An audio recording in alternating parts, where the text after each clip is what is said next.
So, maraming salamat. Hindi lang sa mga nag-organize, hindi. Balo lang nag-organize yan kung tayo naman ay hindi present sa ngayong araw. Although ang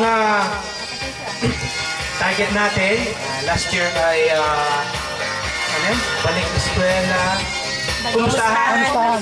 Balik eskwelahan. So, this year, yung bring a batchmate, bring a friend.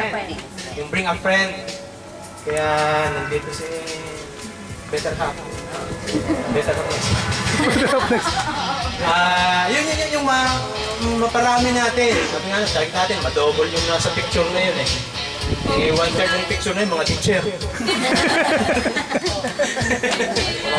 So, nag-agree tayo na maging annually yung pagtipon natin ganito for us na makumusta bawat isa and